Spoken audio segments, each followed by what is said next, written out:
हे ननद जी कैसे रहतनी जी और शादी के दिन धइल बाटे यही तरी रहम हो जहाँ जाइम तहवा। अरे भौजी तहन जानी के पास बने इहे से न से रहतनी का पता बस शादी हो जानते यही तरीका नंदीन में एकदम है गधा गधा लेखा ढील बड़ा सन। अरे छोटकी तारे भी साड़ी पहनल कर सूट पहनल कर हाई कुल छोड़ा जीन्स आ फिन्स साड़ी। हाँ साड़ी कैसे लपेटी बैग आई जइबू तो हमार शिकायत करवाइबू जइबू ससुराल में यही तो रहबू जीन्स पैंट पहन के। तू टेंशन मत ले तहर नाक ना कटाई तो कौन ठीक बा हमर नाके कटवा देबू त भौजी टेंशन मत ले तहर नाक ना कटाई। हाँ तो ऐसे ही सोच समझ के रह है कुल जीन्स पहना तड़ू हमारा डला था कुछ शिकायत आ जाए तो कही यार का भौजाई भौजी तू बोलू तबे ना पहनतनी। अच्छा तो अब है कुल छोड़ा ठीक ना केतना घर दुआर बढ़िया देखले बानी अच्छा लड़का देखले बानी हमार नंदी के बात हो जाए। टेंशन मत तू ही ना एगो प्यारी भौजी वाली तू छोड़ दे हम ऐसे कल है लाके देले रही याद भौजी तू ही ना एगो बालू एगो तो छोटकी भौजी वाली तो जानते बाड़ू कैसन है वो का कैसन हड़ी मैं अब उनको कह रहा हो तू हमरा से प्यार करेलू उ ना करेली ना हमरा से।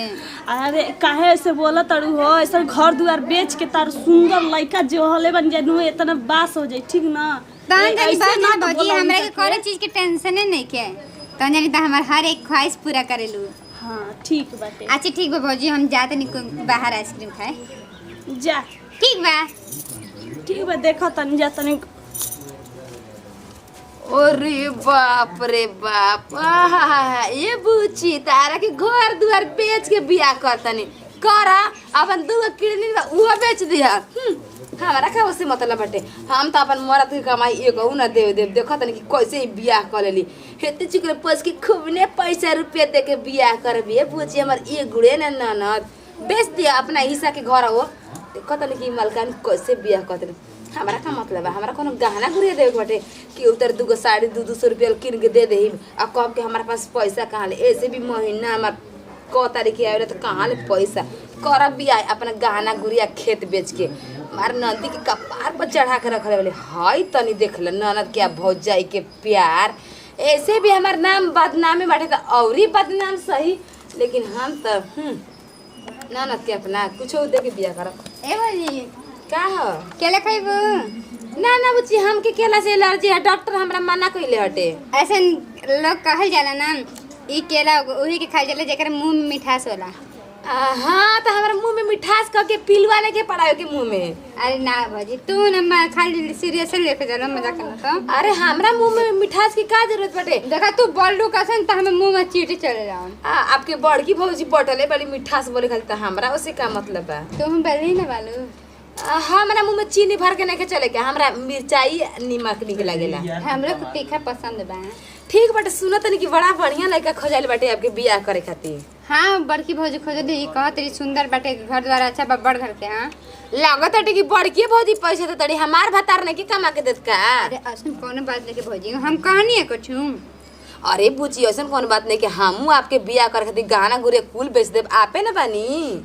अरे हम प्यारी भौजी ई मत सोचिए कि बड़के भौजी देतली हमू सब कुछ देतनी फ्रिज कूलर अलमारी सब देहिब। ठीक बात दो जा हम जाते नहीं ठीक है हम केला खा जाते। हाँ खा केला अब बड़का बड़का एक सामने ना फेंकम ना तो कोई न लागत कि बड़की भौजी ये देतिया छोटकी नहीं के देते इनकरा नजर में हमारा नीमन बनाई के बटे। हम तो इनकर के फूटल कौड़ी न देब देखो तनी सोचे तनी अगर निक मौका मिली तो सदिया के दिन नहीं और चली तो ठीके रहला करा जा दोनों बड़का बड़की मिल के बिया हमरा उसे का मतलब बटे। कहीं बहन बिया आँखी के तारा अरे माई बाबू छोड़ के गइलन तो हमरे पना छोड़ के गइलन कि ना माई बाबू बन के ओकर बियाह शादी कर दी हो हाथ धरलन जा कि ना एक बढ़िया से का करी हो बढ़िया घर दुआर तो आजकल खोजे में मोह चीज़ बेचा कि ना जाता लेकिन तबो अपना से हिम्मत नहीं है हरे हमरा बियाह शादी कर देवे बढ़िया घर में जाओ हमर बहन तो का जी का सोचत नहीं होय देखो सोचत नहीं चला में तो गाड़ी के चाबी है ने फेंकाता। अच्छा रख ना गोर नहीं है बाजार बुचिया के कुछ पलंग उलंग कुल ऑर्डर देवे के बनावे के केतना में पलंग है कहीं। अरे ये 60-65 हजार के बनल है 60-65 हजार के।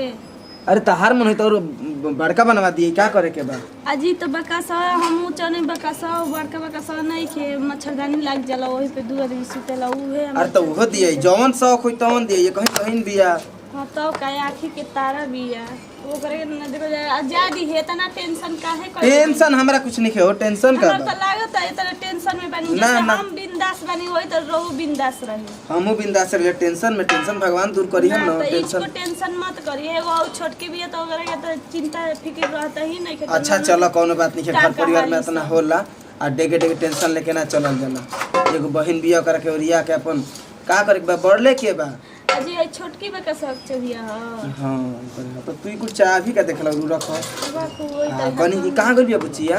कान ओनिए गाना में बैठा रहली गोटी खेलत रहली अपन। हमरा से तो लौकबो ना करले, का जाने कहां रहले।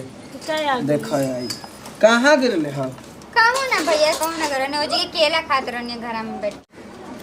ए भैया कहां गई रहले ह ठीक है भैया? भैया हम ना, करता ओजी के बहुत पलंग साफ बतिया। ए भौजी पलंग के इंतजाम कर दो हमके दीवाला पलंग चाहिए। अरे दीवाना पलंग हम तो का जाके कहा 60,000 के बुक लेही कहते कि ना और महंगा कहती। 20,000 हो पलंग 40,000 के नहीं के पलंग चक्कर की जी खूब ओई में सब रहता हां तो 60-40 लाख के पलंग के देख ला कौन बड़का बात बा।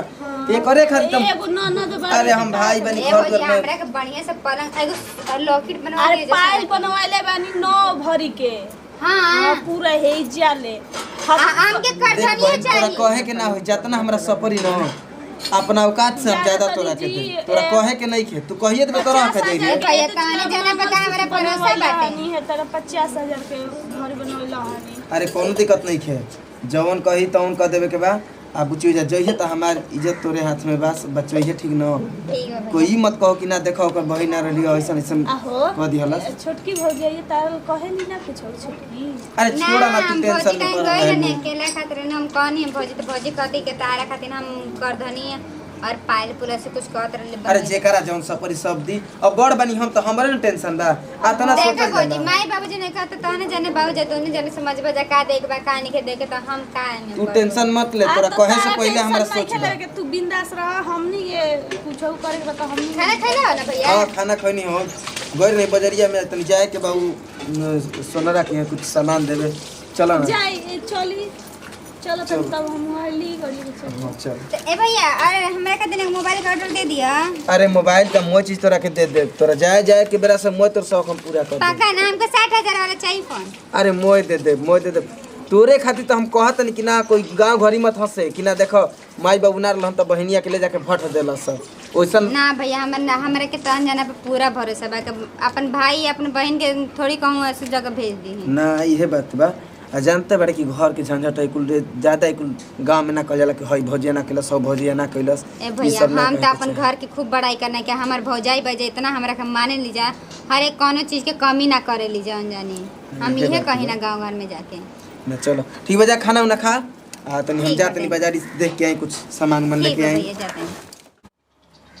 अरे बाप रे बाप ओकनी के लागत है न कि बारात आवता काल है ऐसे बगाले वाले से पूरा के पूरा एगो कहतली हम 80,000 के पलंग दे पूछे के भैया जी कहते ना 60,000 के पलंग ठीक करके नहीं ऊ का कहते ए भैया हमरा के सोना के लौकिट बनवा दिया सोना के हार बनवा दिया लाज शरम तन चिके बा हमनी के बियाह शादी भइल त लजात रह जा कि हम हई न ले भगवान ले मनावत ना मत माजो ये भगवान बियाहवा ओकर कट जैत न जोनो हमर एगो पायल देख बाटे एगो 500 के नथुनी लेके आइल बनी वो बज जैत हम अपना ले जाके बहिन के दे अइती ओकरा के कुलचनी के का देला के फायदा बाटे कबो हमार सामान लिया थे जवन का हो बड़की भौजी का हो बड़का भैया बोला ले कबो हमार नाम लेके बोलाबे ना कर ले का से ऐसे हो जैत न ओकन के मन में जवन लड्डू फूटत रहते ना त मन में के लड्डू मनवे में रह जैत हम त दिनो रात प्रार्थना करतन कि हे भगवान बियाहवा ओकर कट जा आई जे रह जा धाधाइले छूट जाए दिने पे दिन नियराई जाता चल जानते इचको हमारा नीक ना लगे तो मन उदास होता यही तरी का कोरी हमारा तो तनको अच्छा लागत है ये नहीं के नंदिर रहे तो ये भौजी है बतिया ये भौजी हो बतिया कर और ये मन को बोलिए बरता अच्छा फोन आइल बा का बात हो गई फोन कैले बानी नंदोई जी हमारा हेलो हेलो हाँ नंदो जी बोली। जी प्रणाम। खूब खुश रही खुश के उतना जरूरत नहीं है ठीक बा का हो बोल जी? आज एगो जरूरी खातिर हम फोन कैलाई, ठीक न? का मने बताई? कहनी कि हमारा 4 व्हीलर गाड़ी चाहिए, ठीक बाटे? का 4 व्हीलर गाड़ी। आयो दादा अभी 2 चक्का मंगनी या फिर 4 चक्का मांगे लगनी 4 व्हीलर हम कहाँ से देम जी? ऐसे काहे बोलत तनी? अरे हमार मर्जी, अब दुनिया लोग कहता है कि ये 2 व्हीलर तो सब मांगता, लेकिन तू 4 व्हीलर मांग। अच्छा ये बताई माई बाबू के काला में बानी तो इसी के काला में अब सब कोई कही तो कहम ओकनी के काला में हम रहम। दूसरा कोई के भागे लेल भाई, हम अपन जिम्मा लेल भाई। अरे हमारा के मिली तो हमार न पड़ोगी ओखी। आयो दादा अब बताई हम कहाँ से देम? रो गोड़ हाथ भी गिरतनी ऐसे मत बोली गोड़ हाथ नंदू पर जी। गिरला के जरूरत नहीं है, ठीक बाटे? हम जब तक मिली ना तब हम शादी उदी करम ना, ठीक बा? ऐसे मत बोली नंदू जी। हमनी के कहाँ से दी जाए तना हमनी के कोई नहीं जाना। खेत में के देम जाके कहां से कि भीख मांग के देम जा, ठीक बाटे? शादी करे के होगी तो कहम जा। अब बताई तो रवा काला से हमनी के एगो घरो बेचवानी जा, जमीनो बेचवानी जाए तो हाँ जाए दिए बढ़िया से हो जाए शादी बियाह। ऐसे काहे बोलत मिली कि ना मिली बात हमारा के बताओ, ठीक बाटे? न तो हम फोन हम रखत है, ठीक बा? हम ज्यादा जाए दी ऐसे मत बोली देव नंदू जी। हम नहीं जानत रखत है फोन, ठीक बाटे? बारात के कोनो एतो मत रखिया जा। आज तो फोन ना तो रुकी आवे दी भैया जी के रखत है। आयो दादा फोन रख देने हम कहाँ से इतना दे मी इतना तो इतना से कोई नहीं नु फिर मांगो तनी 4 या चक्का या 4 व्हीलर हम कहाँ लेते? का भइलो? बड़ा टेंशन में बड़ू, का बात बा? काहे रो तड़ू? देखी ना फोन कैले रहनी के हो? नंदोई जी फोन कैले रहनी कहतनी नु 2 चक्का से 4 चक्का मांगतनी 4 व्हीलर। ही बताई कहाँ से आदमी दी? एगो तो जमीन पे चवनी जा वही जाके डेरा पे के अब कहतनी 4 व्हीलर लेम। कहतनी ना देबलो तो हम से बियाह ना करम। बताओ न तो कहलू ना कि बाद में ले ले सदिया कर ली। हम तो कहबे कैल हनी अब हम कौना मुँह से कही? कनी सबे कोई कहता 4 व्हीलर मांग 4 व्हीलर तो हम दुनिया के दाज ले ले बानी। माई बाबू जैसे कहता वैसे करे तो ना हम नहीं खिजाना। बताओ ना तो जगह जमीन है कि हम बेच के ओकरा के आती सब तो बेचा के रखा कैसे बहन अब कौन मुंह दिखाई अपना बहन के? इचको हमर बुझा दे नहीं के जी कैसे का करी कैसे ना। अच्छा काहे रो तड़ू? रोवा मत, विपत का विपत कटी। अरे ना ना होई त ना होई। इतना से इतना का कर भेल भैया? अरे कुछ ना हो, कुछ ना भौजी काहे रोवत हई? यही तो रोत रहनी बोल बुझा तुम गंजन जोड़ हमरा से छिपै बुझा। एहने आई तो बुझी जी आई बताई बुझा का भइल? का रोत जा? हमरा से छिपबै जे भैया? कुछ भइल लिखे रे बुचिया। देख बात ये है जे रहला कि 2 चक्का कहत रहन जा 2 चक्का त हम साकार लेनी हो। बताइए आ जानते हो कि जगह जमीन नहीं खे। आ अब कहत अब लइका कि 4 चक्का चाहिए न तो हम बियाह ना करम। इहे त बात बा। हां ये 4 चक्का चाहिए उनकरा के